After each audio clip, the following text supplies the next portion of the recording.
I bought a van. It's a 2002 Chevy Astro all-wheel drive LT. It has right over 180,000 miles on it. Bought it for $3,500. Bought it from a guy who him and his partner were already trying to convert it. So they had stripped a lot of the back out, put a flooring in, but hadn't really driven it much. That's the general gist, but let's talk details. Now there's a lot of great things about this van. It's already got the flooring in it.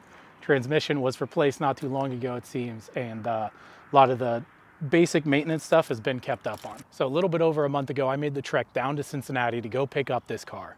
I was so darn excited about it. I went down a few days before, checked it out, gave it a test drive. I didn't think I was gonna buy it, but then I just fell in love with this thing, man. It is awesome. It's so freaking cool. A few days later, my friend Ross, who was kind enough to come down with me, we took my current car, which is that 2000 Honda Civic with the chalkboard hood, took that down to Cincinnati, picked up the van, gave him the money, called it a good day, and drove back up. That night we had like a get together with a bunch of friends, so I was showing it all off and everything and showing all the problems, like how the temp sensor gauge doesn't work and the fuel gauge doesn't work. There was a lot that I had to work on. I knew that, but I didn't think that what was gonna happen next was gonna happen. There I was, elated, showing off to everybody everything that I was excited about this here van. But then it was time to drive home, you know? Had a good night, talked to some folks, had a great time. Time to head home. I got about 6 minutes down the road and I pushed my foot on the brake and something popped.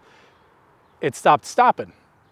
And so there I am. I'm going like 35, 40 miles an hour down the road. I'm real close to a red light and I have to veer over and turn into a Tractor Supply parking lot. I just kind of sat in despair for a little bit before even calling my family or friends or anything like that for any help. I think I even have a video of me sitting in despair. Here's me sitting in despair. So then we limped it on back over to my friend's house that we were having the get together at. And the nice part is they're real handy people. In fact, they're so handy that they were like, just come back over tomorrow. We'll get it fixed. We ended up replacing the calipers. The brake line itself, one of the brake lines had just completely shot. It had corroded and then it was time for it to give out. It was too much pressure on it. At first I was like, man, come on. First night owning this van and the brake line goes out, and then I come over here to the rational side of my brain and I'm like, man, no, it happens, man. Like that's how life goes, you know? It's not like they were sitting there knowing that the brake lines were about to go out. You can't really tell that, especially on an older vehicle that you don't drive a lot. But anyways, that day was super successful. We got a ton done and I cannot thank them enough for all of their help. It's insane just how helpful some people are. Here's the thing. So when you buy a van and you're trying to do a conversion, there's a side of it that is like mechanical problems and the things that you need to fix or else the car is going to explode. And then over here, whoop, you've got all the fun build stuff, right? So insulation, we're building a bed back there. We're doing all the fun things, right? You kind of got to do this before you can get over here and do this. And it's just kind of how it goes, right? So I had another day of working on the van and that was today. I've done a couple of things here and there, but not a ton. It's driven great, honestly. The issue is they put the engine right there and there's not a lot of room for big hands to be doing stuff in this engine. But anyways, should we get on with like a quick tour? Maybe like the quirks and features, not trying to copy Doug DeMuro though, because he's the GOAT. Inside the passenger side, you have a perfect Dorito holder where they cut out some of that paneling for no reason. So it doesn't have a glove compartment up here, but it's got that fun little drawer down there. And we love a fun little drawer. I can tell you that much right now. It has the fancy moving seats. It's got a cigarette lighter.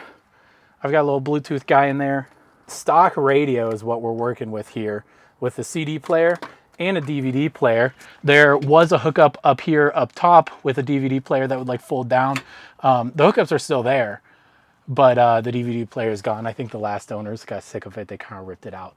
This has a tow package, 2 cup holders. Came with a little middle console, guys, so that you can actually put your Diet Coke somewhere without it falling out. And then for more storage, you've got another compartment down here. You got an emergency tender down there. It has cruise control, all right? And the cruise control works in a really weird way that I kind of hate, but I also like find weirdly endearing. So it has a little tab and there's 3 positions: off, on, and then it toggles so that you can increase the speed. It has to be in the on position for you to start cruise control, so you can increase the speed with a little toggle. And then on the end, there's a button that you can press and that will slow you down. We've got ourselves some auto locks. auto windows. And then up here, it gets a little funky again. So you've got your ashtray, classic. Then you also have controls for your rear AC, your rear heat, and your rear windshield wiper. And as well as when you push in the little button, it starts spraying. Now, before we take a look in the cargo area that I'm gonna build out, let's take a look under the hood so I can show you what we're working with here. So we've got a 4.3 liter V6 engine that's pushing out around, I don't know, probably like 200 horsepower. Not a ton, but it's enough to get around, and it's got a decent amount of torque to it. Right now it's very hot because this engine runs hot, baby. But that's okay, we're getting that sorted. A few things I want to point out to you real quick here are the JB welded attachments for the engine coolant tank and the window fluid tank. The Gorilla Tape over the end of this refrigerant situation thing, it's under high pressure, so you know, I get it, so am I. But yeah, so there's nothing too crazy about the engine, but it is nice. It's got a lot of power. The transfer case is all-wheel drive and everything like that, which is like really sick. I really enjoy that. Boom, look at that, that goes up. And then because I just installed a new door handle, that opens right up. Look at that. These open out.